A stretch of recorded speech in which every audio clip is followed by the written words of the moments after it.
Dan ini juga bawa kita kepada satu realiti bahawa betapa tak ada pengetahuannya kita. Betapa rendahnya ilmu manusia, walaupun kita boleh mendabik dada, aku ada PhD kot, ataupun walaupun kita boleh brag depan anak-anak, Daddy tahu membaca, boleh menganalisa, boleh menulis. Tapi sebenarnya tanpa petunjuk dari Tuhan, kita tak akan boleh achieve apa yang sepatutnya kita dapat. Itu surah ini dimulakan dengan alif, lam dan ra. Malah punyalah kita biasa membaca Quran, terutamanya surah ini. Bila disebut tentang jom kita belajar surah Yusuf, dah tahu dah surah Yusuf ni. Kan selalunya macam itulah kan. Dah tahu dah surah Yusuf. Tapi bear in mind, apa yang kita tahu dengan apa yang ditawarkan oleh Quran sebenarnya jauh beza. Jauh beza. Maka sebab tu huruf-huruf muqatta'ah yang lazim dimulakan di awal surah, maka kita akan dapati dalam surah itu ada maklumat-maklumat yang begitu luar biasa, di luar daripada nalar cara berfikir. Kan? Bekerja dari rumah. BDR, BDR tu work from home, bekerja dari rumah. Maaflah, saya kan Jawa UK. So, kalau ayat pertama Allah mulakan dengan alif, lam, ra, huruf muqatta'ah. Tak ada siapa yang tahu maksudnya. Tapi di hujung tu Allah sebut al-mubin, clear, jelas, terang. Bukankah itu sangat kontra? Di awal kita tak tahu apa-apa. Di hujung Allah kata, ini jelas, terang. Kan dimulakan dengan satu mystery box. Satu mystery box. Kemudian Allah akhiri pernyataan itu dengan bahawa ayat-ayat ini jelas, terang dan nyata. Kan, jelas, terang dan nyata. So, kenapa begitu? Kan, kontras yang sangat dalam. Kita belum settle tentang misteri huruf muqatta'ah tu. Kalau alif, lam dan mim, seperti surah Baqarah, alif, lam dan mim, bukan tak ada ayat Quran yang dimulakan dengan alam tara kaifa fa'ala rabbuka bi ashabil fil. Kan, cara ejaan sama, tapi tanpa panduan cara baca daripada Tuhan, kita mungkin akan kekal menyebutnya sebagai alam. So, dia ada kontras. Satu misteri, satu lagi di hujung tu Allah sebut al-mubin. Jelas, terang dan nyata. Why? Kan, kenapa begitu? Sebenarnya, bila kita baca ayat macam ni, secara tak langsung, tangan kita sebenarnya sedang dibimbing untuk tidak cepat gopoh untuk buat keputusan menolak sebarang bentuk yang kita tak tahu. Tidak cepat menolak sesuatu yang kita tak fahami. Kan selalunya hubungan suami isteri. Well, sebab kita ada hubungan itu, hubungan anak dengan mak bapak. Kadang anak rasa, apalah mak bapak aku ni. Aku tak buat apa pun kena marah. Jangan cepat tolak. Adalah tu alasan mak bapak. Mungkin dia mudi ke. Kan? Suamilah selalunya. Tiba-tiba isteri dia tak bercakap. Seminggu. Apa salah aku? Tak bagi tahu. Senyap. Mujur senyap. Kalau jenis bercakap, masak. Kan? So, sebenarnya, dia mengajar kita untuk mengawal emosi. Tidak cepat menolak sesuatu benda yang kita belum faham.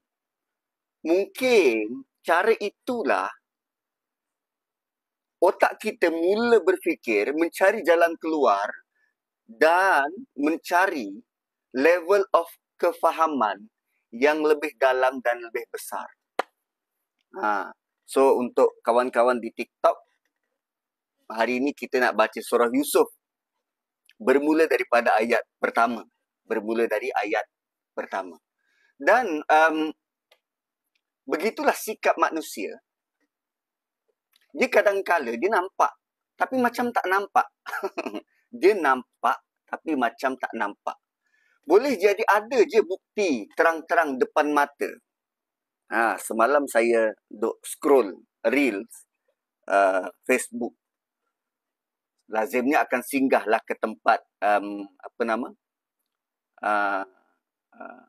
ruang perdebatan dekat mana tu, dekat taman dekat London tu. Aku susah betul nak menyebut namanya. Tapi lazimnya dekat situ adalah berdebat antara orang Islam dengan non-Muslim. Jadi salah satu yang dia tanya, dia kata dia saintis dan dia takkan percaya benda yang tak boleh dibuktikan. Lalu orang Islam juga profesor, dia tanya, cuba kau buktikan graviti. Cuba buktikan graviti. Graviti itu tak boleh dibuktikan. Kita hanya nampak kesan graviti. Dan macam mana kita nak test adanya graviti? Macam mana nak test? Kan? Macam mana kita nak test adanya graviti? Kita kekal berpijak atas bumi. So, adakah kerana sekarang saya 79 kilo, saya salahkan graviti sebab menarik saya terlalu kuat? Atau saya salah planet, patutnya saya duduk dekat bulan 1/6 daripada itu? Atau macam mana? Patutnya saya berat 10-12 kilo je, tapi sebab melalui graviti bumi. Ya, Heidi Park. Heidi Park. Kan? Ya, kita sering melihat tapi tidak melihat. Mungkin bukti dan kebenaran tu ada depan mata, tapi kerana gagal kita merenung, gagal kita melihat, maka tak nampak. So, sebab tu 3 ayat pertama ini Allah bawakan kepada kita anchor. Allah bawakan kepada kita bukan hipotesis, objektif untuk membaca surah Yusuf. Objektif yang kita perlu bawa sepanjang kita baca surah ini. Ada benda yang kita tak faham, tapi dengan guidance daripada Allah, dia akan menjadikan benda tu jelas, terang dan nyata. Dan sedikit tentang perkataan mubin. Ayat pertama kita jumpa perkataan mubin. Ayat kelima kita jumpa perkataan mubin. Seterusnya ayat yang ke-8 kita jumpa perkataan mubin. Pertama mubin, kelima mubin, ke-8 mubin. So sementara kita nak menuju sampai ayat ke-8 tadi, ini homework untuk tuan-puan. Apa beza ketiga-tiga ayat ini? Apa beza perkataan mubin pada ketiga-tiga ayat ini? Jeng. Kan itu homework.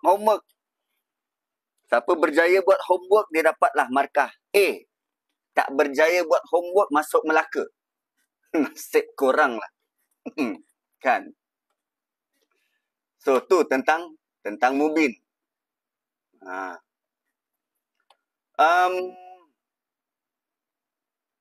Dan sebenarnya ayat pertama ni juga, dia datang dalam bentuk begini. Ayat ini sebenarnya mahu melembutkan ego manusia. Supaya jangan rasa kita sudah tahu dan kita tak mahu ambil tahu. Jangan rasa bila kita sudah ada ilmu, kita akan mula angkat diri pada satu level yang tak mungkin kembali ke level asal. Bukan begitu. Maka ayat pertama ini juga sebenarnya mengetuk hati kita agar sentiasa mohon pada Allah supaya kita terbuka, selesa untuk acap kali cuba memahami ayat-ayat Tuhan. So, tilka ayatul kitabil mubin. Inilah ayat-ayat Quran yang jelas, terang dan nyata. Itu ayat pertama. So, apa yang bakal kita lalui selepas daripada ayat pertama adalah satu bentuk pembelajaran yang jelas, terang dan nyata tanpa selindung. Tanpa selindung. Kan? Kita kalau katalah kita pergi ke rumah Kak Syida. Kan? Pergi ke rumah Kak Syida. Beraya haji. Sebab raya puasa hari tu saya seorang je pergi. Itu pun lepas kuliah maghrib. Ini raya haji ramai-ramai pergi bawa lembu. Bawa dagingnya lah. Bawa lembu, bawa dagingnya. So, tengah-tengah seronok-seronok, adakah semua Kak Syida nak pertontonkan pada semua orang? Tak, dia mesti ada simpan-simpan sikit. Dia akan simpan kemesraan dia pada Abang Yusof dia. Kejap. Nama boyfriend Kak Syida, Abdul Rahman. Kan? Dia mesti akan sembunyi dia punya kemesraan dengan pasangan dia.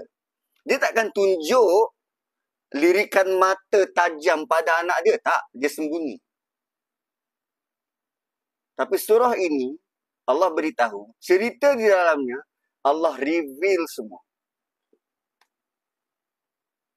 Sampai ke tahap perbualan rahsia antara adik-beradik pun di-reveal, ditunjukkan, ditonjolkan. Wah, sampai macam tu. Kan, perbualan dalam kamar. Pujukan wanita, desperate housewife tu. Kemudian, rakan-rakan Puspanita. Wa qala niswatun fil madinati imra'atul aziz turawidu fataha. Wih, itu Mak Datin berselera dengan dia punya hamba. Itu pun. Dan bila kita baca, ayat tu menjadikan kita stun. Menjadikan kita tergamam. What? This is the real thing? Ya. Yeah. Tilka ayatul kitabil mubin. Maka Quran bila dia mahu mengajar, bila dia mahu menegur, dia memang akan tegur, ajar, direct. Tak ada sembunyi-sembunyi, tak ada selindung-selindung. Malah, kan, ada babak desperate housewife untuk dapatkan Yusuf. Quran menawarkan apa sebab wanita itu sanggup buat begitu pada anak ikan dia. Pada Yusuf yang dianggap sebagai anak ikan tu. Ada sebab dia. Dan lazimnya kita melihat, ini memang kerana nafsu dia. Tapi nafsu tu mahu apa sebenarnya? Dia tak selesa kalau ada orang dekat keliling dia yang masih kekal, kita panggil apa? Yang masih kekal sebagai tulus, murni.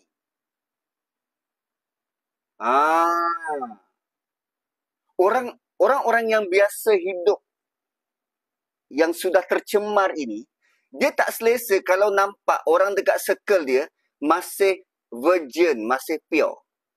Dia mahu rosakkan purity. Pureness tu. Dia mahu jadikan impurity. Dia mahu, aku dah rosak, alang-alang rosak, baik aku rosakkan kau terus. Begitu. Tu, Quran tawarkan kita bentuk pengalaman. So, maksudnya, kita tak perlu jadi jahat untuk tahu gerak-geri orang jahat. Kita tak perlu jadi jahat untuk dapatkan pengalaman cara berfikir orang jahat. Tapi Quran bawakan pengalaman itu supaya kita berhati-hati dan seolah-olah pengalaman itu terus embedded dalam otak kita. Inilah yang bakal dilalui, dirasa oleh orang jahat. Ini dari ayat pertama. Tilka ayatul kitabil mubin. Itu. So, kalau tuan-puan rasa, Ustaz, saya tengah busy kerja lah, tak sempat nak dengar live ni, tuan-puan boleh cari dekat YouTube atas handler nama Hida Alias. Dia memang rajin untuk buat rakaman dan upload dekat YouTube. Ada banyak siri dah dalam tu. Dan saya pun kalau terlepas, saya akan rujuk balik ke situ. Dekat situ ada penceramah-penceramah tersohor, kan, Ustaz Zulkhairi, Dr. Zabidi. Mereka punya nilai of ilmu tu luar biasa. Kan, saya ni kecil-kecil aja, kira macam peniaga kecil-kecilan. Mereka tu dah level KFC, McDonald tu. So, okey, itu ayat pertama. Kita nak masuk ayat kedua. Inna anzalnahu Qur'anan Arabiyyah. Kami yang turunkan Quran Arabiyan. Sifat kepada Quran itu Arab, berbahasa Arab. Kami turunkan Quran dalam bahasa Arab, la'allakum ta'qilun, supaya kamu boleh mengawal emosi. Itu word by word tu, kita terjemah. Sungguh kami turunkannya Quran dalam bahasa Arab, la'allakum, semoga kamu ta'qilun, boleh kawal emosi. Ta'qilun, boleh guna akal. Kenapa tak guna semoga kamu faham? Kenapa tak begitu? Itu nanti kita jawab. So, apa ayat ini bawa? Kami turunkannya. Kenapa perlu mention begitu? Kenapa Allah perlu nak tunjuk kuasa dia? Kami turunkan. Kami turunkan. Why? Pertama, sebab cerita ini datang dari langit, datang dari atas. Bila datang dari atas, dah tentu Allah Subhanahu Wa Taala sudah mengambil kira setiap sisi, setiap sudut pandang untuk bawa dan dibentangkan kepada manusia. Kan. Berbeza kalau digunakan begini. Berbeza kalau kita gunakan ayat begini. Saya bawa berita ni dari belakang. Saya bawa berita ni kepada Syafini daripada belakang. So, saya hanya bawa daripada satu arah, dari arah belakang. Saya tak ambil kira dari arah kanan, dari arah kiri, daripada depan dia. Tak, saya bawa dari belakang. So, hanya satu sudut pandang. Tapi kalau bawa daripada atas, Allah sudah ambil kira tentang keperluan manusia 360 darjah. Sebab dia pandang dari atas. So, bila Allah kata kami turunkan Quran turun daripada atas, apa saja yang berkait dengan manusia itu sudah diambil kira. So, kalau kita bercerita, kita selalu ambil kira tentang apa yang kita mahu cerita je. Contoh nak cerita tentang Kak Liza, dia tinggal dekat Penang. Dah tentu kita akan bawa cerita-cerita yang suit dengan nafsu orang Penang. Kita takkan cerita tentang ulat sagu sebab orang Penang tak makan ulat sagu. Kan, tak gitu. So, kita akan bawalah cerita yang suit untuk orang Penang. Laksa. Itu laksa tu satu benda yang boleh menggegarkan sukma. Sebab laksa Penang, orang Johor kata laksa Penang terbaik, sedangkan orang Penang kata tak, laksa Johor paling baik. Begitulah bila dah kahwin kan. Orang Johor kahwin dengan orang Penang, dah tentu dia akan puji laksa mertua dia. Kan? So, bila Quran turun dari atas, dia sudah mengambil kira banyak benda. Dan bila Allah kata, inna, kami yang turunkan. Maksudnya apa? Ini cerita kami, bukan cerita orang lain. Ini cerita kami. Ini versi kami dalam bercerita. Sebab perlu diingat, Nabi waktu itu berada di mana? Nabi berada di Mekah. Ini surah Makkiyah. Nabi orang Arab. Cerita ini, cerita Nabi Yusuf. Nabi Yusuf, Bani Israel, orang Yahudi. Tak ada kaitan secara langsung antara orang Arab dengan orang Yahudi. Kecuali nanti mereka bertemu antara Ishak dan Ismail, adik-beradik. Itu pertemuan mereka. Ishak dan Ismail. Dan sekarang jalur keturunan yang dianggap sebagai sepupu. Ini cerita dalam rumah sepupumu. Tapi Allah kata, kami punya cerita. Seorang Yahudi tak boleh klaim ini cerita kami. Orang Yahudi tak boleh kata, ini versi Quran.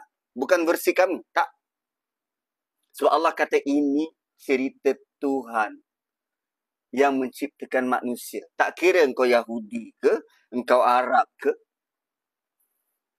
Malah orang Yahudi langsung tak boleh nak membidas. Yang kata, Muhammad, engkau orang Arab, apa engkau tahu pasal Yusuf? Dia Nabi kami.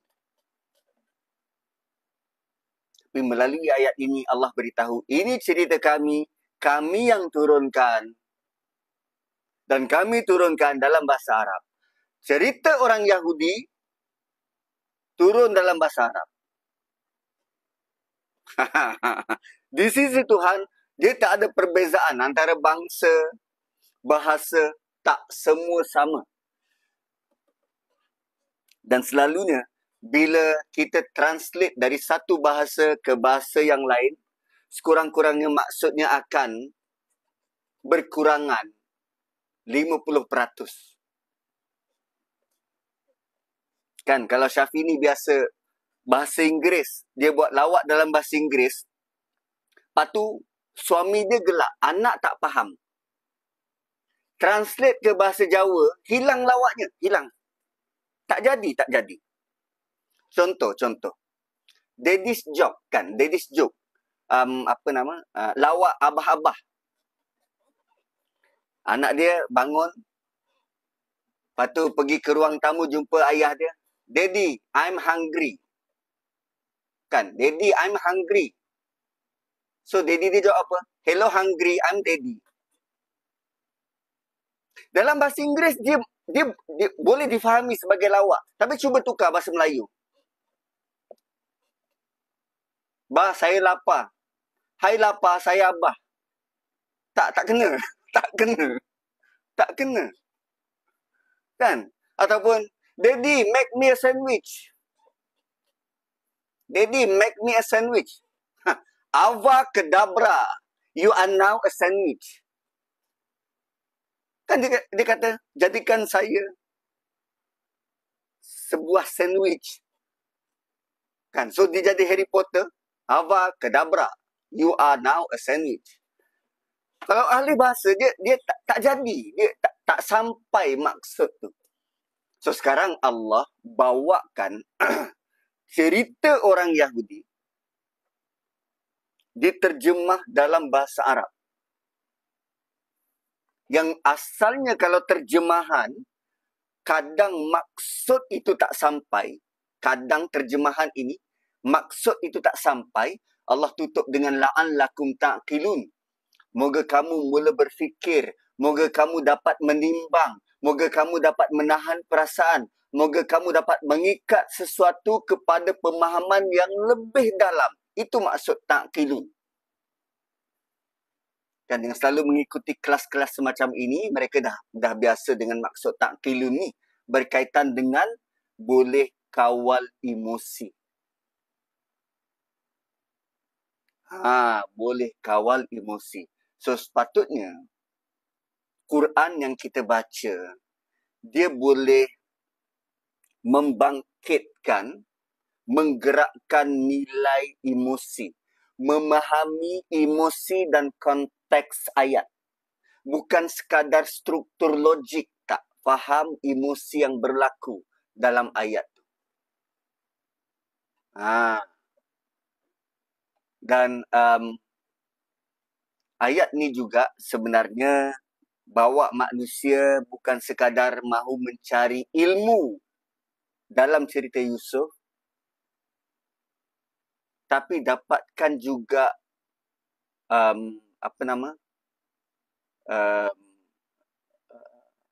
hadirkan juga cara mahu memahami situasi yang berlaku. Selalu kita baca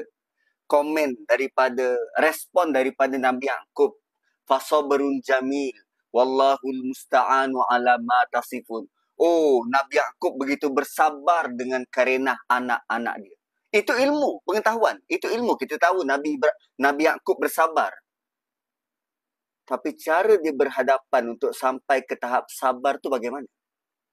Apa sebenarnya yang dia rasa, emosi dia? Apa yang beruntun jiwa dia? Kan bila dia kata fasabrun jamil, bukan sekali, bukan dua kali, beberapa kali disebut fasabrun jamil wallahul musta'an. Apa yang mendorong dia sampai dia boleh kata fasabrun jamil?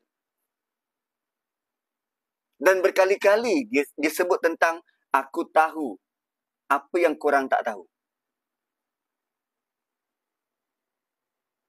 Kan kalau anak kita bawa keputusan peperiksaan yang kita sebenarnya sudah tahu pernah buat benda tu, di alter keputusan tu, dan respon daripada kita ialah, Mami tahu apa yang kau tak tahu. Mami cuma tak nak cakap, tak nak prolong, panjangkan lagi, takut berleter, kau tak suka kau lari dari rumah. Mami cuma cakap, Mami tahu apa yang kau buat. Mami tahu apa yang kau tak tahu. Tanpa perlu kata Mami dulu lebih makan garam. Lebih dulu makan garam berbanding kau. Sebab tu Mami sekarang dah mula ada sakit-sakit kepala, darah tinggi. Kan? Nabi Yaqub begitu bersabar dengan perangai anak-anak dia. Dan kenapa bahasa Arab? Why bahasa Arab? Kenapa tak bahasa Inggeris? Kenapa tak bahasa Melayu? Rasul Kahar dia kata, sepatutnya ada Rasul Melayu ni. Dialah Rasulnya. Kenapa? Kenapa bahasa Arab? Kenapa tak bahasa Melayu? Kerana jawapan yang mungkin boleh kita datangkan ialah tentang jumlah kosakata. Jumlah kosakata. Kalau bahasa Melayu, kan, siapa yang pernah kira dalam kamus Dewan tu? Berapa jumlah perkataan dalam kamus tu? Ada pernah kira? Ni kalau dekat sini ni dia ada, semalam aku jumpa, kamus Oxford. Macam ni. Ada tak pernah kira berapa jumlah patah perkataan dalam kamus ni? Tak pernah kira kan? Tak ada kerja nak kira satu-satu perkataan. Tak apa. Tengah-tengah boring kat rumah tu, kira. Lepas-lepas, lipat pakaian. Dan lepas-lepas treka tu, boleh kira.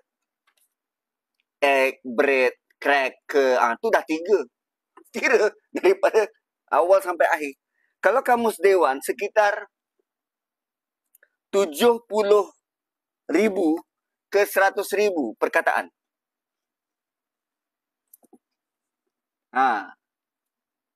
Bahasa Inggeris ni, bahasa Inggeris, bahasa Melayu lebih kurang 70 ke 100,000. Ada yang kata 120,000. Ikut kamus apa yang dikira lah. Kalau bahasa Inggeris, dia lebih sikit berbanding bahasa Melayu ni. Lebih kurang, berapa? 600,000. 600,000.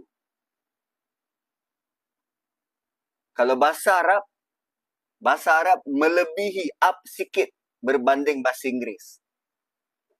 Lebih pun tak banyak, CP-CP lah. Tapi cukup untuk Quran turun dalam bahasa Arab. Bahasa Arab berbanding bahasa Inggeris. Bahasa Inggeris ada berapa? 600,000. Bahasa Arab 12 juta. 12 juta. Jauh gila. So, dengan 12 juta suku kata, maka layaklah dia menjadi bahasa yang boleh menempati, boleh memberikan maksud tepat kepada gambaran yang mahu didatangkan. Berapa jilid tak tahu. Setakat yang digunakan oleh penutur biasa hanya sekitar 200,000. Tapi dia ada lagi perkataan-perkataan yang kita langsung tak tahu. Tu bahasa Malaysia lebih kurang 82,900 entry. Cuba tanya, berapa banyak perkataan unta dalam bahasa Arab? Ada sekitar 1,000 perkataan. Unta saja. Unta gemuk, unta kurus, unta lapar, unta kenyang. Dan banyak perkataan-perkataan dalam bahasa Arab ni yang kalau rujuk kepada tradisi orang Arab, lazimnya berkaitan dengan tindak tanduk perlakuan haiwan. Contoh, syarak. Syarak ialah tindakan membawa unta yang kehausan pergi ke sumber air. Sebab tu syarak ni, syariat Islamiah, syarak tu bermaksud jalan. So, tindakan bawa unta yang sedang kehausan kepada sumber air biar dia boleh minum.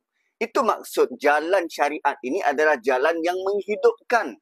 Bawa kita jiwa yang kontang, yang kosong ini untuk mengenali gaya dan cara hidup yang sebenar. Itu la'allakum ta'qilun. Semoga emosimu terjaga, terpelihara dan melihat keseimbangan dalam hidup. Itulah hebatnya Quran turun dalam bahasa yang juga hebat.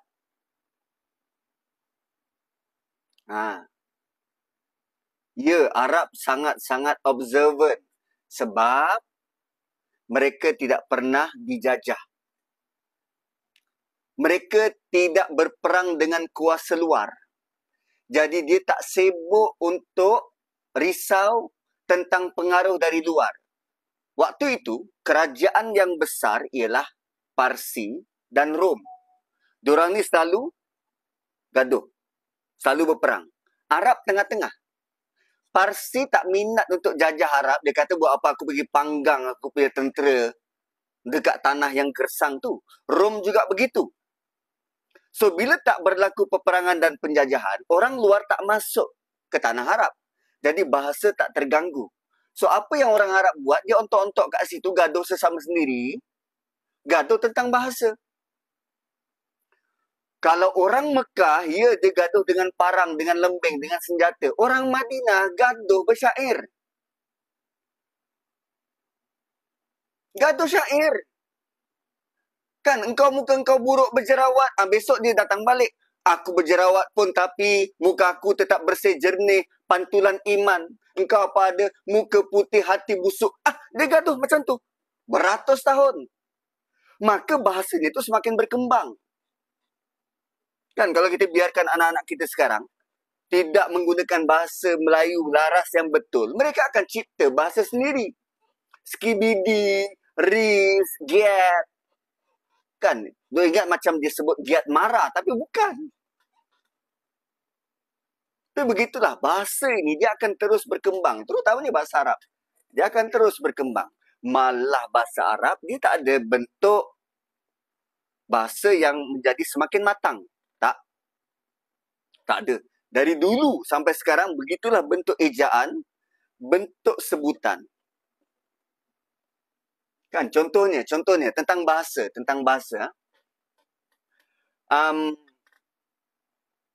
Ada seorang orang putih, pelancong. Bila datang ke Kelang, cara dia sebut Kelang tu, dia bukan macam orang Melayu sebut Kelang. Dia sebut apa? Klang. Sampai ke Kelang, dia jumpa orang berniaga pisang. So, rasa-rasa macam mana dia sebut pisang tu? Tak, dia sebut banana. Banana, bukan pisang. Bukan pisang. Kan macam Syafiq ni tadi dia sebut tu pisang. Tak. Dia sebut banana. Tak, tu selingan je, selingan. Tapi begitulah. Bahasa Arab dia tak ada tempoh matang tu. Macam kita, bahasa Melayu, mengeja cikgu. CHEGU. Tak lama, baru zaman P. Ramlee. Kan, cikgu. Tapi bahasa Arab tak begitu. Inggris, contoh, Shakespeare punya Inggris. Wih, berbeza. Kita tak faham. Baca saja terjemahan Injil, Bible. Oh, itu guna bahasa-bahasa klasik. Bahasa-bahasa romantika. Itulah Allah pilih diturunkan dalam bentuk bahasa yang cukup hebat supaya ada connection emosi. La'allakum ta'qilun. Emosi itu boleh terpancar, boleh dilukis agar tergambar. Tapi walaupun begitu, walaupun Quran diturunkan dengan bahasa Arab, tapi itu semua hanyalah alat. Sebab yang bakal menggerakkan hati, agar yang bakal menggerakkan emosi ialah hati dan akal yang sedia menerima pembelajaran. Bahasa apa pun yang kita guna tentang Quran ini, sebenarnya titik tolaknya nanti tu adalah tentang hati. Tentang hati. Jadi bila merujuk tentang hati, maka Allah datangkan ayat ketiga. Jeng. Ya, walaupun Quran didatangkan dalam bahasa Arab, boleh menggambarkan at least maksud sebenar apa kalam Tuhan itu, tapi nak tak nak kita perlu berpaut juga pada ayat ketiga.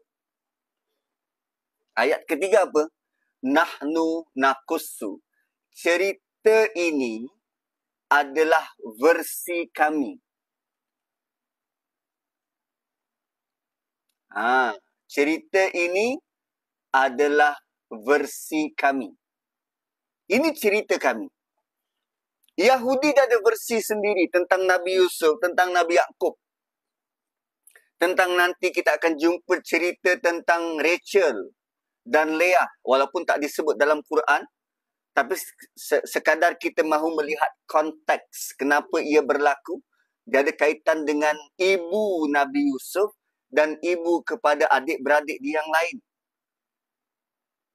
So itu cerita versi ahli kitab yang lain. Sekarang Allah beritahu ini cerita versi kami dan apa yang kami mahu sampaikan kepadamu.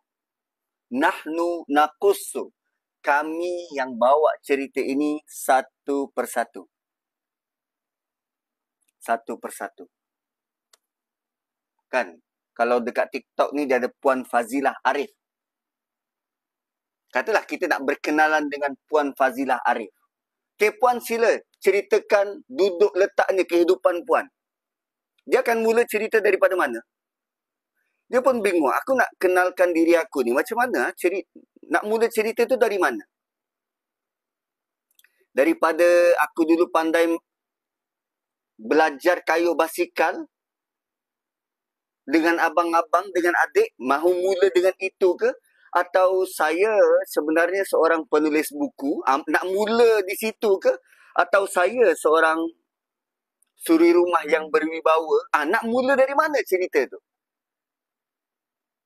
So sekarang Allah bawa kita mengikut versi Tuhan tentang step by step cerita Yusuf. Wah, kan? Lain. Nahnu nakussu alaika. Oh, baru nahnu nakussu. Alaika maksudnya apa? Ke atas kamu. So, alaika, dia ada embedded di dalamnya. Alaika ni mengandungi satu bentuk tanggungjawab. Perkataan lain, Allah boleh guna begini. Nahnu naqussu ilaika. Kepadamu. Bermaksud kepadamu. Alaika kepadamu, ilaika kepadamu. Tapi to be exact, alaika ke atasmu, ilaika untukmu. Kenapa Allah kata ke atasmu? Kerana cerita ini, Nabi ada tanggungjawab untuk sampaikan. So, kalau Nabi bertanggungjawab untuk sampaikan, kita yang baca cerita ini, kita juga ada tanggungjawab, tuan-puan, untuk sampaikan. So, dia bukan sekadar pada level, ini biasalah Ustaz, kisah Yusuf ni bedtime story. No, kita ada tanggungjawab untuk sampaikan. Why? Why the because? Kenapa? Kenapa sampai macam tu? Sebab cerita ini indah. Kejap, takut handphone ni habis bateri. Habis bateri, ngangalah korang. Aku okey. Sebab lagi satu ni adalah guna komputer. Komputer guna current.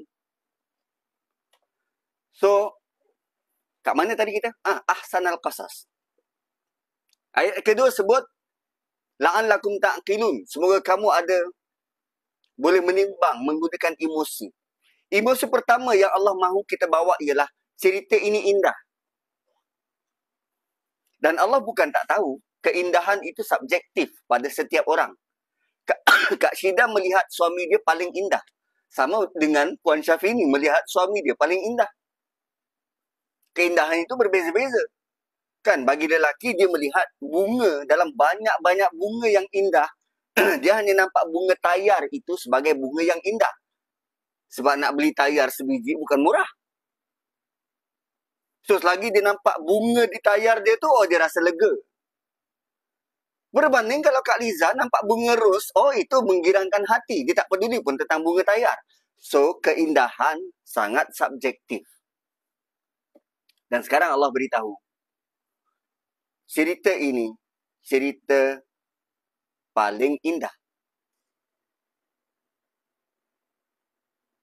So, mahu melihat keindahan ini, kita perlu activate akal yang boleh berfikir hingga menggerakkan emosi.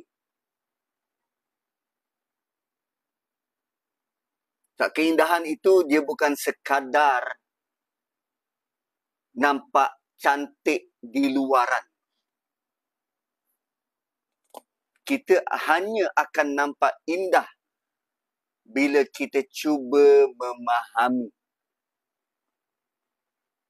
Hanya nampak keindahan bila kita cuba mula memahami.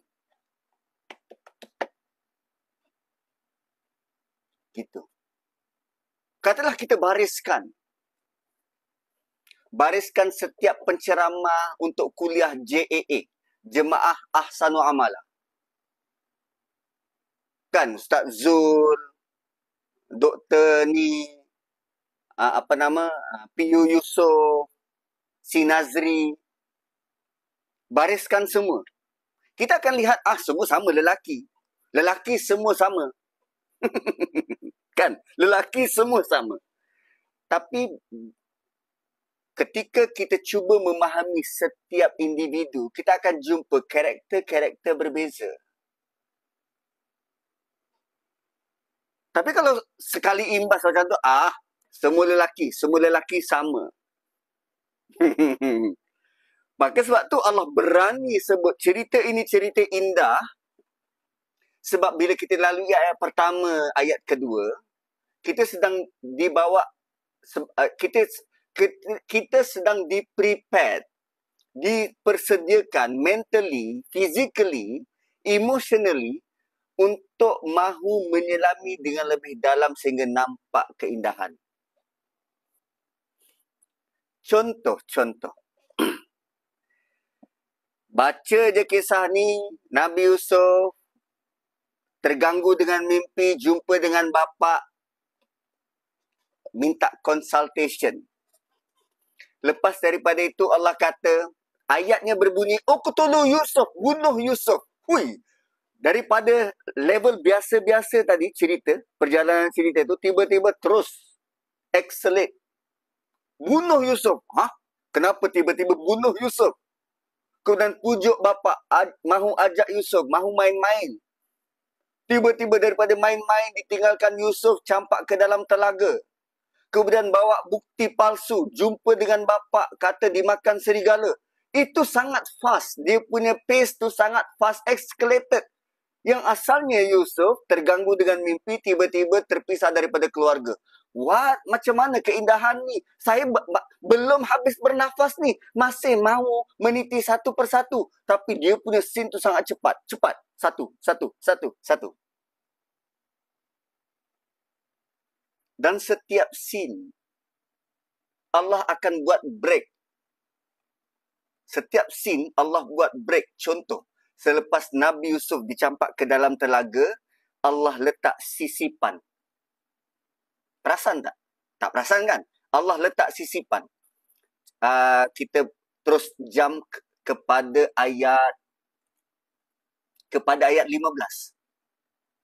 Falamma zahabu, bila dibawa Yusuf wa ajma'u, dan mereka setuju untuk buat ya ja'aluhu fi ghayabatil jubb. Mereka setuju untuk campak ke dalam perigi. Wa auhayna ilaihi. Di sini Allah sisip. Kami wahyukan kepada Yusuf. Engkau akan ingat benda ni. Dan sementara itu mereka tak sedar. Engkau akan ingat benda ni Yusuf. Mereka tak sedar. So itulah bentuk keindahan. Maksudnya apa? Ya, dalam hidup kita ni kadang pace kehidupan kita ni cepat berlaku. Satu-satu. Kejap okey, kejap tak okey. Terutamanya hubungan suami isteri. Hari ni okey, kita bawa dia makan sushi. Besok, dapur tak berasap. So, apa benda entah yang kita buat, tiba-tiba dia rasa macam, bosanlah dengan abang ni, ceraikan saya. Macam tu dia sebut. What? Tapi setiap titik yang Nabi Yusuf lalui, itu, adanya bentuk latifun, bentuk bantuan yang datang daripada Tuhan dengan cara yang tak siapa pun sedar. So, kita melalui saat-saat sukar, saat genting dalam hidup, sebenarnya ada bantuan dari Tuhan. Tapi sebab kita tak faham, tak menyelami, kita tak nampak benda tu indah. Kan? Ada contoh. Ada orang yang begitu mendambakan kasih sayang suami. Selalu dia cerita dengan BFF dia kata, suami I ni tak romantik, tak macam suami you. Suami I tak pernah belikan bunga. Suami I begitu dan begini. Tapi dalam masa yang sama, suami dia sediakan rumah. Dia suri rumah sepenuh masa. Sebelum ni dia bekerja, suami dia kata, tak payahlah you. I boleh bagi you nafkah bulan-bulan sama seperti gaji kerja you. Tak apalah, you duduk je kat rumah. Cuma, ialah suami dia tak romantik. Tak macam orang lain, tak belikan bunga. Dia rasa bosan. Dia rasa kurang. Yang dia tak nampak ialah anak-anak dia selalu raikan dia. Dia dapat jiran-jiran yang baik, bukan puaka daripada Melaka. Dia dapat mertua yang sangat understanding, selalu nak nak berkunjung ke rumah dia. Dia dapat mak bapak yang kejap-kejap, boleh tak ambil dekat kampung ni? Rasa bosanlah kat kampung, nak temankan kau dekat situ. Dia tak nampak keindahan-keindahan yang Allah sudah sediakan, berderet-deret, malah ada yang beratur kat luar pintu, belum masuk lagi. Tak nampak itu. Yang dia nampak hanyalah apa yang dia mahu dan dia mahu rasa.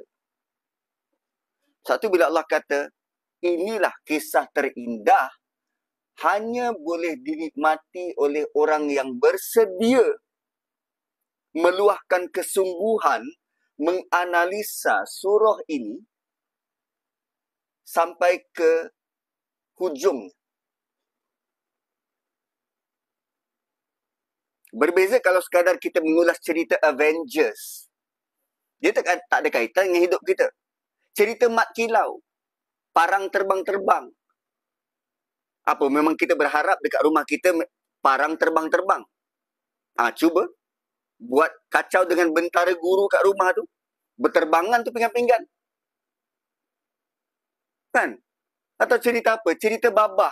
Tak semua orang bekerja sebagai clown untuk mahu memahami cerita tu. Tak. Ini yang terbaru keluar ni. Sementara cuti sekolah, Agent Ali. Siapa yang mahu jadi Alicia? Dah lah pakai alat tu jadi pening kepala. Hui. Apa ingat? Semua orang ada masa nak pening kepala. Tak payah. Tak payah.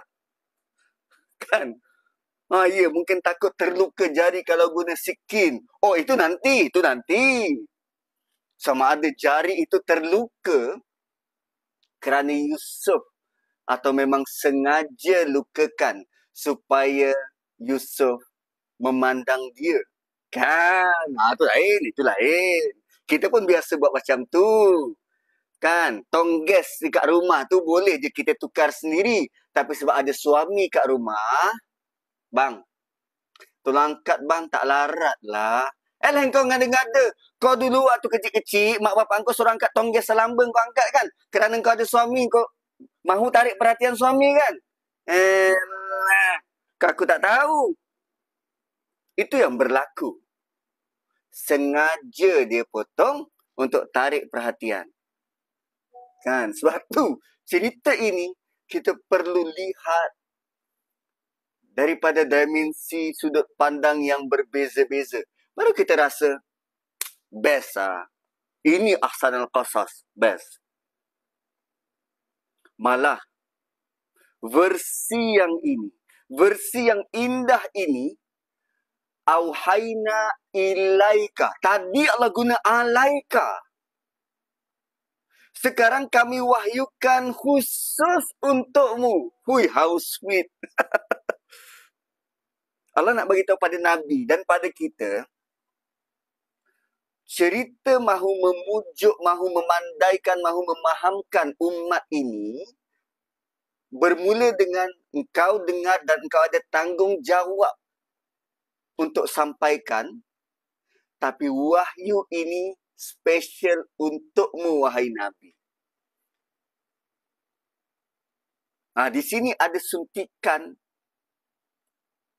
cinta dan kasih dari Tuhan buat Nabi dan buat kita. Tu Allah guna ilaika, special untukmu. Kami tak bagi pada orang lain. Kami tak wahyukan pada Nabi-Nabi sebelummu. Kami wahyukan hanya untukmu. Hazal Quran. So, Allah sedang beritahu, wahai Nabi, bukan hanya kisah ini istimewa. Tapi yang lebih istimewa ialah engkau. Kerana kami bukan hanya beri engkau kisah ini, tapi kami wahyukan kepada engkau, spesial untuk engkau, Quran. Wih, dahsyat. Dahsyat. Ini sentuhan emosi yang berbeza untuk Nabi. Kita merasakan kisah ini indah. Dipersembahkan, dipertontonkan, digambarkan oleh Quran buat kita. Tapi bukan hanya itu yang indah. Allah kata, kami wahyukan khusus untukmu. Quran ini. Bukan hanya kisah ini, tapi Quran kami wahyukan khusus untukmu. Wa in kunta min qablihi laminal ghafilin. Dan ini anchor seterusnya. Anchor seterusnya. Allah kata apa? Sedangkan sebelum ini, engkau tak perasan.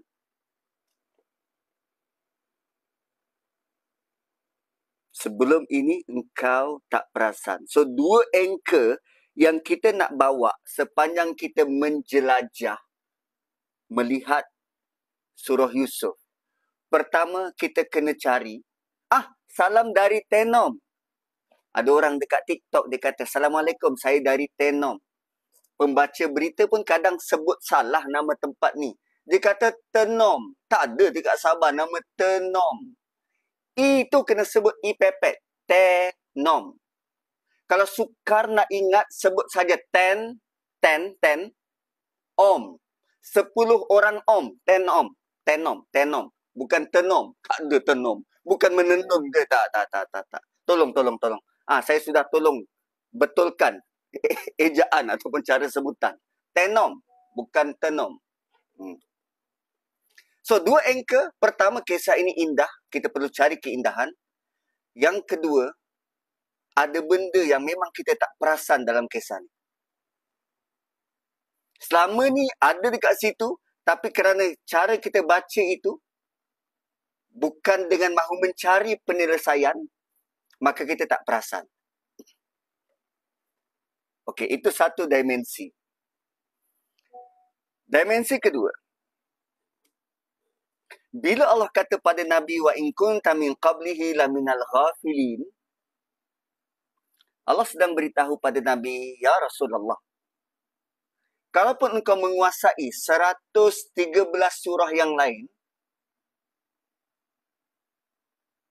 apa pengajaran dalam surah Yusuf tak akan ada dalam 113 surah itu? Surah ini surah yang unik. Pengajaran, pembelajaran, dia punya panduan berbeza dengan surah-surah yang lain. Tanpa surah Yusuf, Quran tak lengkap. Tanpa surah Yusuf, Quran tak lengkap. Kan? So, bacalah surah Yusuf untuk melengkapkan kehidupan. Walaupun mungkin kita akan lihat ada banyak dialog-dialog antara lelaki dan lelaki. Dialog antara anak dan bapa. Tanpa disebut ibu pun. Tak ada sebut ibu. Kecuali nanti pada ayat yang ke-100. Yusuf ajak bapa dia dan ibu dia duduk dekat singgasana. Itu je. Tapi ada banyak dialog ayah dengan anak. Ayah dengan anak. So, adakah itu bermaksud ibu tak ada kaitan dan tak apalah? Oh, tidak. Ada cerita perempuan desperate housewife, ada. Ada cerita wanita-wanita yang suka buat gosip-gosip. Mereka lah punca gosip-gosip liar di Mesir tu, ada. Dan ada nanti cerita wanita yang meroyan. Yusuf, I tak pernah curang padamu, ada. Ada watak-watak itu. Kan, watak-watak yang mengambil kesempatan tu. Ada. Semua dibentangkan. Wa in kunta min qablihi laminal ghafilin. Itu maksud kedua. Tentang selama ni tak perasan ataupun kalau tak ada surah Yusuf, dia takkan sama panduan pengajarannya berbanding surah-surah yang lain. Versi ketiga ataupun dimensi ketiga, dimensi ketiga ni kita boleh lihat begini. Apa kedudukan Nabi? Apa kedudukan Nabi sebelum turun surah Yusuf? Apa latar belakang? Apa yang berlaku? Nabi menghadapi tahun-tahun duka cita. Amun huzun. Tahun-tahun duka cita. Kan macam korang sekarang sedang berduka cita. Tak boleh nak minum air. Aku minum dulu. Kan Nabi menghadapi tahun duka cita. Siapa yang wafat? Isteri baginda. Dan kemudian Abi Talib. Dua-dua insan ini begitu berimpak pada kehidupan Nabi. Nabi sedih. Sehingga Nabi buat keputusan untuk pergi ke Taif.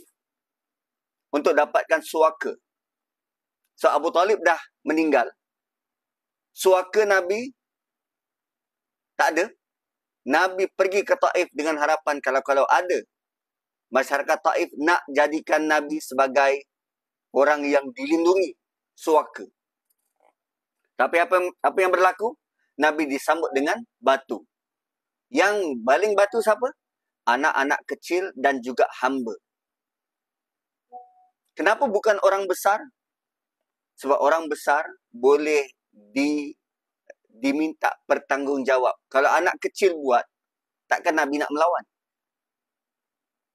Kalau hamba yang buat, Nabi sangat lembut hatinya. Maka orang besar lepas tangan, dia kata, kami tak bersalah. Yang bersalah ni anak-anak kecil.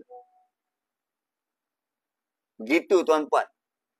Sama macam kuasa-kuasa besar yang menindas. Mereka tak guna tangan-tangan mereka sendiri untuk menindas. Tak. Dia guna proksi, pihak ketiga. Yang kita kalau berhadapan dengan pihak ketiga, kita pun tak boleh nak buat apa. Bukan dia salah. Ini arahan daripada bos. Kami jalankan tugas je. Dahsyat. So, bila begitu, Allah turunkan surah ini. Allah turunkan surah Yusuf supaya Nabi boleh move on. Dan selepas dapat surah Yusuf, Allah jemput Nabi untuk bertemu dengan Nabi Yusuf pada malam Mi'raj di langit ketiga. So, Nabi bukan sekadar tahu tentang cerita Yusuf. Nabi berjumpa personally dengan Yusuf sebenar di langit ketiga. Dan dalam hadis tidak dicerita, tak cerita detail tentang bagaimana pertemuan itu berlaku. Tapi kita boleh agak. Nabi sudah tahu cerita Yusuf. Nah, Nabi sedang melihat susuk tubuh itu. Sama macam kalau kita tahu cerita tentang Nabi. Dan satu masa nanti, kita harap Allah pertemukan kita dengan Nabi. Kan? Itu harapan kita. Nabi SAW. Ya, luahan asma. Dipanggil ustaz je. Kalau setakat panggil macam tu, memang aku tak nampak lah. Kau tulis dah. Apa nama soalan nanti bila terbaca. Kenapa Wahabi bahaya? Tak ada kaitan dengan Yusuf. Dia boleh tanya kenapa Wahabi bahaya. Aku pun tak tahu Wahabi itu apa. Tak payahlah, tak payah. Kan kenapa Wahabi bahaya? Selalu minum kopi tenom. Tapi tak betul sebutan. Tak apa. Lepas ni kita betulkan sebutan. So, bila macam tu, turun surah ini, mahu mengajar Nabi, perkara pertama yang kita tak perasan ialah, Allah didik Nabi untuk move on daripada amun huzn, daripada tahun-tahun duka cita itu. Allah bawakan keadaan seorang kanak-kanak yang terganggu. Seolah-olah begini. Wahai Nabi, kalau kau mahu move on, jom belajar daripada anak-anak. Kalau kita bersedih, anak siapa yang kita tengok untuk hilangkan kesedihan? Anak siapa yang kita lihat? Anak kita ke, anak orang ke, anak jiran ke? Kita lihat supaya kita boleh belajar sesuatu daripada dia. So, rupanya kehidupan anak-anak ni, ya mungkin sebab dia belum merasai beban tanggungjawab. Maka kalaupun dia jatuh menangis, kejap-kejap lagi dia boleh lari balik. Lari semula. Hari ni kena sebat, besok tetap main. Kita kalau kena sebat hari ni, tak payah kena sebat. Suami cakap, awak hari ni macam tak menarik lah. Terus down. Setahun tak bertegur suami. Down. Sampai hati abang cakap, saya tak menarik. Saya dah habiskan jutaan ringgit, ribuan ringgit, puluh ribu ringgit. Keluar masuk spa, buat mandi lulur. Kan, tonyoh sana, tonyoh sini. Suntik botox. Sampai hati abang kata, saya tak menarik. Kan, sedangkan suami bermaksud lain. Awak tak menarik di mata orang, tapi awak menarik di mata saya. Dia baru tarik nafas, kita dah setahun tak bertegur. So, Allah mahu Nabi belajar tentang kehidupan daripada seorang kanak-kanak. punchline ke cover line. Itu terpulang kepada sama ada kita mahu ta'kilun kan? Ta'kilun ahsanal qasas atau ghafilin. Terpulang. So, apa-apa saja situasi, anak-anak kecil memang cepat move on. Memang cepat move on. Satu tuan-tuan, kadang kalau kita lihat suami kita bersikap keanak-anakan, maka satu perkara yang kita perlu sedar bahawa dia mungkin sedang memikul beban yang berat. Maka dia mahu menganggap benda tu ringan. Dahlah aku, keluarkanlah sifat kanak-kanak aku. Perasan tak? Wa in kunta min qablihi laminal ghafilin. Dia tak nak fikir sangat beban berat yang dia sedang pikul. Jadi untuk dia release, dia suka main kereta kontrol. Dia suka mancing lah. Sebab waktu itu mungkin saat untuk difikir, macam mana lagi aku mahu mencukupkan apa yang ada depan mata ni. Maka tak payah marah tentang suami yang bersikap keanak-anakan. Yet dalam masa yang sama dia cuba untuk menjadi waras. Menjadi waras pula. Menjadi matang. Menjadi matang. Tapi ada je lelaki yang tak matang-matang. Yang itu kena tempeling lah. Perlu tempeling. Tapi lazimnya begitulah. Dia ada sifat keanak-anakan tu. Maka Nabi sewaktu dalam keadaan genting, getir, kehilangan wanita, kehilangan Abu Talib. Ya Allah ajak Nabi untuk belajar healing dari sisi Nabi Yusuf. Bermula daripada saat anak-anak dia. Itu yang ketiga. Yang keempat. Wa in kunta min qablihi laminal ghafilin. Tentang isteri Nabi Khadijah. Tentang isteri Nabi Khadijah. Saya dijemput oleh klinik pakar Al-Islam. Hospital Al-Islam, Kampung Baru. Dijemput untuk bagi bentuk tadabbur macam ni lah. So, saya bukan sekadar menyampaikan, tapi mereka juga menyampaikan sesuatu yang berguna. Antaranya dia kata, Ustaz, ada cara tak untuk kita ajak orang-orang Islam ini supaya mereka berani untuk derma organ. Derma organ. Kan? Sebab keperluan masyarakat tempatan, terutamanya Melayu Islam, banyak daripada mereka yang mengalami kegagalan organ. Terutamanya buah pinggang.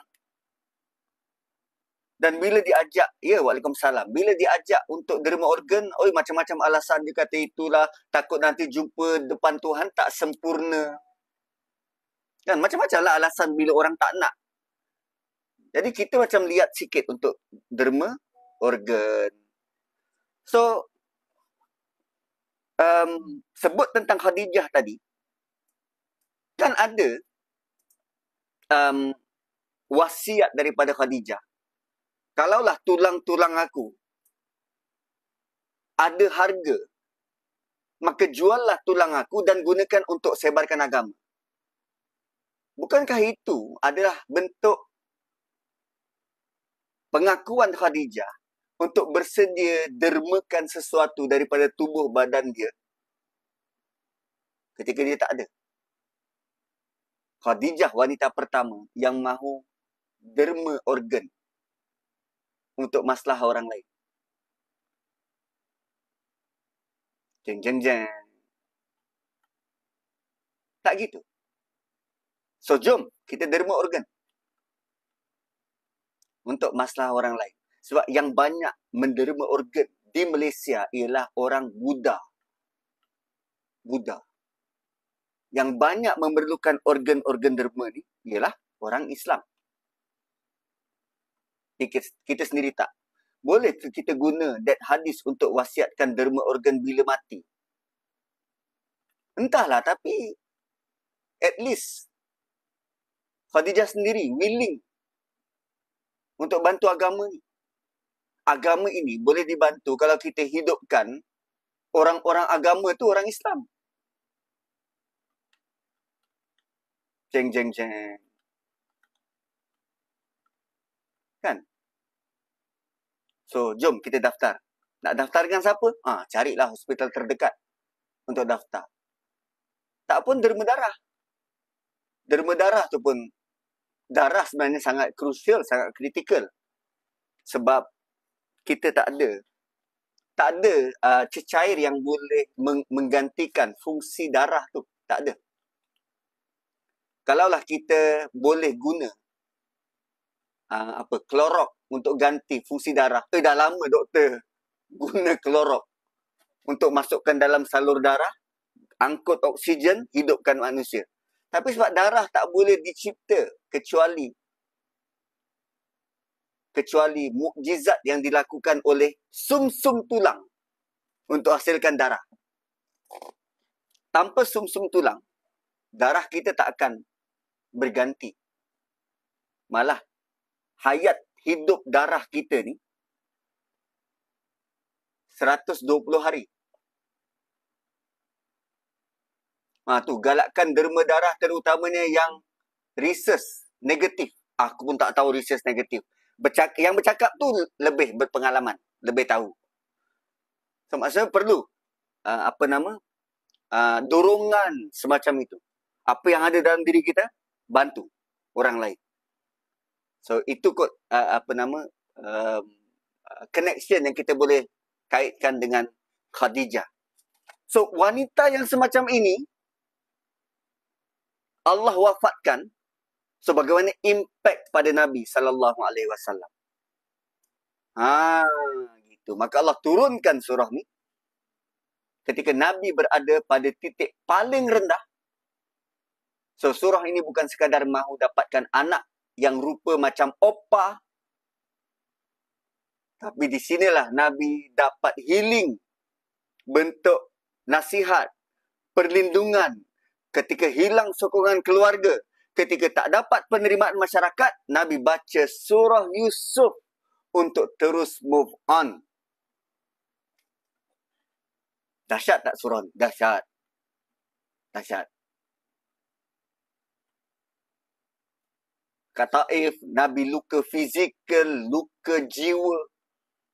Sehingga kan Nabi kata, aku tak peduli engkau murka tak murka, yang penting aku buat apa yang kau suruh. Tak cukup sebenarnya aku punya tenaga ni. Aku tak cukup bagus untuk bawa. Tapi nanti dalam bait-bait ayat surah Yusuf ini, Allah beri nasihat yang cukup dalam buat Nabi. Sebab orang pertama yang mungkin boleh kata, apa salah aku untuk aku dapat semua ni, adalah Nabi Adam. Adalah Nabi-Nabi terdahulu. Tapi Allah mahu didik Nabi. Tak, inilah jalan yang perlu dilalui supaya engkau semakin matang, semakin ke hadapan. So, this is fasa Mekah.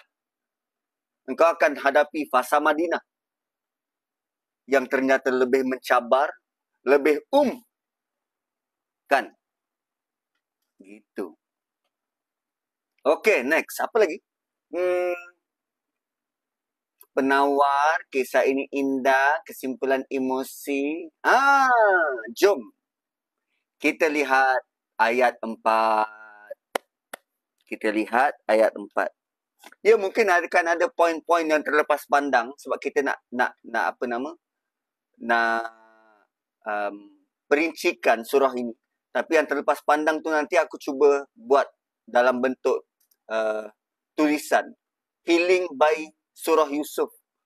So siapa-siapa yang nak nanti boleh check dekat Facebook. Dekat situ di provide link untuk korang baca. Tapi janganlah melihat dia sebagai too long to read. Jadi minta aku lukiskan. Aku tak tahu nak melukis. Tapi sekurang-kurangnya korang waktu tengah berak ke boleh baca. Well, selalunya orang baca waktu bila? Waktu tengah bosan macam tu, dia baca. Kan? Dulu aku ada kawan, asal dia nak pergi buang air je, dia cari surat khabar. Kalau tak ada surat khabar, tu belakang shampoo, dibaca ingredient. Dah tak ada apa nak buat, dia baca ingredient satu persatu. Dia je. Begitulah lelaki. Cepat sangat teribu. Cepat sangat teribu. So, ayat 4 surah Yusuf. Apa? Ada yang kata itu rahsia lelaki? Tak apalah tu. Tak apa. Kita bentangkan rahsia tu. Okey. So, ayat keempat. إِذْ قَالَ يُوسُفُ لِأَبِيهِ. Cara Allah mula bercerita, dia bukan mengikut kelaziman. Kalau Hollywood, Bollywood, cerita-cerita macam ni, mesti dimulakan dengan pada zaman dahulu. Kan? Once upon a time. Di sini tidak begitu. Kalau surah Qasas, ya, Allah mulakan begitu. Pada zaman dahulu, ada seorang raja Fir'aun jawatannya. Apa yang dia buat, rakyat dia buat begini, dia sangat sombong. Ada rakyatnya yang dia tindas. Allah mulakan dengan monolog. Itu cara monolog. Macam kalau tuan-puan tengok cerita Shrek, dimulakan dengan monolog kan. Once upon a time, there was a kingdom far, far away. Lepas tu donkey tu kata, are we there yet? No, donkey, not yet. Kan? Dia sepanjang perjalanan tu dia duk tanya, dah sampai? Dah sampai? Belum. Tapi kali ini Allah bawa cara berbeza. Tidak diperkenalkan siapa Yusuf, siapa bapa dia, tak. Terus kepada Yusuf bercakap dengan bapa. Yusuf bercakap dengan bapa. Kita ada banyak filem, banyak drama. So, setiap kali kita menonton ni tuan-puan, kadang-kadang kita perlu juga menjadi pengkritik filem. Kan kita tengok cara dia perkenalkan watak. Keluang Man. Kejap lagi nak keluar ni, Keluang Man. Diorang kata boleh tahan lawaknya Keluang Man tu. Filem OG. Aku pun tak tahu apa OG. Tapi filem superhero Melayu diketengahkan. Sebab superhero ni banyak. India dia ada superhero dia, Rajinikanth. Barat dia ada banyak superhero, Spiderman, Superman, kan. So alam Melayu dia cuba ketengahkan macam Barat, tapi dalam bentuk Keluang Man. Kenapa keluang? Tu kena tanyalah orang yang buat tu. Cara dipertontonkan, diperkenalkan watak. Tapi cara yang ini berbeza. Anak bercakap dengan bapa.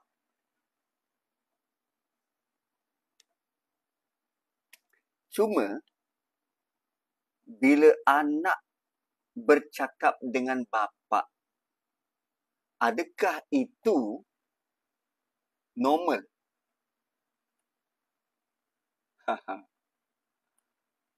Adakah itu normal? Keluang Man, Keluang Man. Adakah anak bercakap dengan bapa itu normal? So, dia bermula dengan, kita pun tak tahu ini fiction ke atau ini based on true story. Adakah sekarang kita sedang menonton Mat Kilau based on sejarah? Atau kita sedang menonton Lord of the Ring? Fiction. Anak bercakap dengan bapa. Kejap. Bila masa aku bercakap dengan bapa aku? Malah sekarang anak perempuan pun, kalau dia tidak biasa dengan bapa, dia hanya call bapa dia, ni, apa nama, anak sulung aku ni. Dia hanya call bapa dia ataupun tercall bapa dia dengan simple ayat, "Di nak duit." That's it. Tak ada ayat bunga-bunga. Jadi, buat apa tu? How's your day? Tak. Dia bukan nak tanya kita punya duduk letak keadaan emosi kita. Tak. Dia cuma, "Oh, sorry Di, terdial. Oh, by the way, ada, boleh bagi duit tak?" Direct. Di nak duit. So, bercakap anak lelaki, bercakap dengan bapa yang sama jantina, juga lelaki, itu bukan budaya manusia. Kalau nak kata bukan budaya Melayu, tak. Bukan budaya manusia. Anak lelaki bercakap dengan bapa lelaki.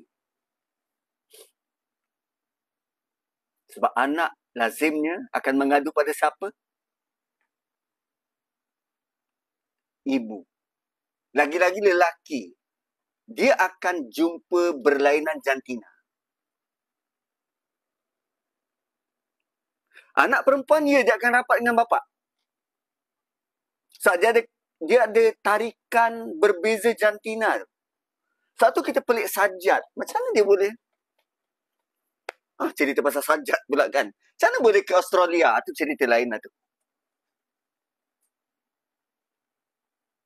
So, dia bukan budaya manusia. Lelaki pergi konsult dengan lelaki. Oh, tak mahu dia. Kan, katalah saya tertekan dengan kerja. Saya akan cari siapa? Kan, kaunselor wanita. Jumpa kaunselor lelaki, oh tak jalan. Tak jalan. Makin tertekan lah dia. Makin tertekan. Kan? Tapi Quran menggambarkan sebaliknya. Kata, "Idh qala Yusufu li abihi." Dia bermula dengan dialog. Yusuf bercakap dengan ayah. Dan kalau kita mulakan filem itu, menggunakan dengan Yusuf bercakap dengan ayah. Apa dialog tergambar? Apa dialog? Rasa-rasa dialog yang tergambar. Di, Mami mana? Di, Mami mana? Atau ayah, Mak dekat mana ya? Atau datang je Yusuf, ayah dia kata apa? Mak kau dekat dapur. Di Quran menggambarkan inisiat perbualan tu dimulakan oleh anak. Ya abati. Wahai ayahku, I love you. Inisiat itu dimulakan oleh anak. Nabi SAW yang membesar tanpa ayah dan ibu, rasa tertarik tak dengan dialog ni? Dah tentu. This is something new. Anak lelaki bercakap dengan bapa. Oh, by the way, Nabi pernah di-approach oleh seorang anak lelaki yang begitu rapat dengan ayah sehingga dia tak layan ibu dia dengan baik. Okay? Nabi pernah di-approach oleh anak lelaki yang begitu sayang dengan ayah sehingga dia tidak melayan ibu dia dengan baik. Kenapa? Mungkin sebab circle, persekitaran. Orang Arab yang begitu mahu anak lelaki, dilayan anak lelaki dengan baik berbanding isteri. Maka anak yang terbiasa dilayan begitu mengagungkan ayah lebih berbanding ibu. Maka apa yang Nabi jawab bila anak lelaki itu tanya, pada siapa aku perlu berbakti? Maka wajarlah Nabi sebut kepada ibu 3 kali. Kerana anak itu bertanya, hanya mahu validate apa yang dia rasa. Anak tu, lelaki tu tanya, hanya mahu mengesahkan aku perlu layan bapa. Tapi apa yang Nabi sebut, kau kena layan ibu engkau 3 kali ganda. Lebih berbanding ayah. Hadis itu, kita boleh lihat kesesuaian untuk lelaki tu. Dan dia bukan semestinya terpakai untuk semua. Sebab akhirnya nanti, kalau kita salah faham, tengok pula jam 11.30, aku boleh berhenti bila-bila masa. Kan? Hadis tu tak sepatutnya boleh terpakai untuk semua. So, akhirnya nanti bila kita salah faham, kita dahulukan mak berbanding bapa pula. Sedangkan Allah tidak pernah membezakan sebutan mak bapa dalam Quran. Hatta sampai ke tahap Allah cerita tentang mak engkau menyusukan engkau, Allah tidak hanya sebut ibu, tapi buat baik pada mak bapa. Serentak. Jeng, jeng, jeng. Dah lah 11.31. Kalau aku lebih, maksudnya aku tidak ikutlah arahan dalam surah Yusuf. Yusuf menghormati masa manusia hatta masa penghuni penjara. So, membaca surah Yusuf menyedarkan kita satu hakikat, hormati masa orang lain. Kita janji 11.30, kita sampai 11.30. Barakallahu li wa lakum.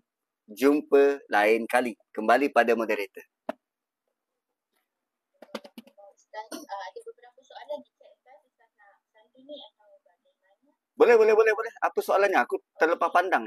Soalan Kak Azhar, surah-surah yang bermula dengan huruf muqatta'ah ini, ada yang on its own ayat, ada yang sambung with other ayat, such as surah Yusuf. Apa signifikannya Ustaz? Okey. Entah, aku pun tak tahu. Ada yang terpisah, macam alif, lam, mim sebagai satu ayat. Ada yang bersambung. Nun, wal qalami wa ma yasturun bersambung. Macam dekat sini pun bersambung. Kenapa? Dahlah dia huruf muqatta'ah, dia sebagai satu ayat. Tapi di sisi yang lain, ada huruf muqatta'ah, tapi dia blend in dengan ayat seterusnya. Kenapa begitu? Entah, tak tahu. Kita belum dapat jawapan yang pasti. Cuma sekadar yang kita boleh belajar ialah betapa kalau Allah tak beritahu, kita tak akan tahu. Tapi kaitannya. Soalan yang baik, ya, mungkin kita berdoa, mohon pada Allah agar tunjukkan apa rasionalnya. Dan sooner or later, kalaupun tidak sekarang, Allah pasti akan berikan jawapan pastinya dekat syurga. Kan? Wallahualam. InsyaAllah Ustaz. Lagi satu daripada Puan Ummu Sarah, Ustaz, adakah kerana banyak maksud yang ada kalanya ayat Al-Quran ada potensi disalah tafsir atau disalah terjemah berkenaan dengan bahasa Arab tadi Ustaz? Okey. Adakah kerana banyak maksud dia ada potensi salah terjemah? Ya, betul. Cuma kita boleh rujuk pada surah Baqarah tentang realiti yang itu. Adakah Allah tidak aware benda tu? Allah sangat tahu. Allah sangat tahu. Kita boleh rujuk pada ayat yang ke-26. 26 surah Baqarah. Di situ Allah stated explicitly, Allah kata yudillu bihi katsira. Dengan Quran dia boleh menggelincirkan ramai manusia. Wa yahdi bihi katsira. Dengan Quran boleh memberi petunjuk kepada ramai manusia. Dan di situ pada ayat 26 Allah beritahu punca manusia tergelincir. Puncanya ialah bila hati dia sakit. Wa ma yudillu bihi illal fasiqin. Tak ada orang boleh tergelincir dengan Quran melainkan orang itu fasik. Penerangan tentang fasik yang itu pada ayat 27. Dan mahu tahu lebih lanjut, kena buka surah Baqarah. Kita kena buat kelas tadabbur surah Baqarah lah. Mahu melihat apa maksud fasik dalam ayat 27. Benar, dengan Quran, dengan banyaknya translation, dengan banyak cara melihat, boleh menggelincirkan manusia, boleh menatang manusia di jalan yang lurus. Tapi Allah beritahu, sebab dia tergelincir kerana hati dia yang sudah rosak. Begini, contoh. Ada 2 orang wanita jumpa saya. Satu dengan melihat saya sebagai ustaz, mahu belajar. Satu lagi sebab lihat, oh saya popular, mahu jadi nombor 2. 2 orang wanita melihat satu orang lelaki yang sama. Tapi kerana hati yang melihat. Satu pasti akan berperang dengan isteri saya yang sedia ada. Satu lagi dengan boleh bergaul dengan sangat baik dengan isteri sedia ada. Semuanya tentang hati. Sama macam kita mendepani Quran. Kalau hati kita sudah tergelincir daripada awal, maka kesannya akan berbeza dengan orang yang dapat panduan dan hidayah daripada Tuhan. Wallahu a'lam. Soalan dari FD. PDF Fiqh Surah Yusuf ada sambungan atau sampai muka surat 27? Sekarang dah muka surat 117. Sanggup baca? Tengah buat. On the way, tengah buat. Alhamdulillah masih dah lebih, tapi apa yang kita belajar ni untuk sama-sama menggerakkan akal agar menggerakkan emosi. Kita bukan sahaja ingin belajar tentang fakta dan sirah daripada surah Yusuf, insya-Allah kita nak kaji setiap emosi dan bagaimana setiap karakter dalam surah Yusuf ni akan membentuk juga diri dan peribadi kita setiap seorang, insya-Allah. Insya-Allah. Sekali lagi dan sahabat yang meluangkan masa, insya-Allah kita bertemu lagi dalam kuliah yang akan datang. Subhanakallahumma bihamdik nashhadu an la ilaha illa anta wa nastaghfiruka wa natubu ilaik. Wal 'asri innal insana lafi khusr illa alladhina amanu wa amilus solihat wa tawasaw bil haqqi wa tawasaw bis sabr. Assalamualaikum warahmatullahi wabarakatuh. Terima kasih semua. Terima kasih. So kawan dekat TikTok, thank you. Berapa orang menonton? Tadi dah sampai 60. Ini kali pertama cuba berinteraksi dengan TikTok. Sebelum ni ada buat tapi tak konsisten. Biasalah, ada banyak benda nak kena fikir. Kelang kabut begitu dan begini. PA pun tak ada. Well, kita cuba dan moga-moga selepas ini lebih bagus. Thank you. Abang Hafiz kita, thank you. Dan untuk yang lain, kita sama-sama doa agar boleh konsisten berkongsi melalui ruang yang ini pula. Biasa dengan Zoom, dengan Google Meet, tapi kali ini nak cuba dengan jom buat website pun best juga tu. Dan kebetulan pula hari ni boleh BDR. Well, orang lain yang meeting, kita kena BDR, tapi apa pun syukur kepada Allah Subhanahu Wa Taala. So, until next time, jumpa lagi dalam pengembaraan dalam surah Yusuf. Kita baru sampai ayat yang keempat dan itu pun baru permulaan. Assalamualaikum warahmatullahi wabarakatuh. Thank you. Nak tulis skrip untuk short film saya depan tak? Boleh. Jom. Zraima. Jom kita tulis skrip tentang filem pendek. Kan? Okay, Assalamualaikum. Sudah. Macam mana nak off ni? Aku tak tahu nak off. Oh, ke atas ni.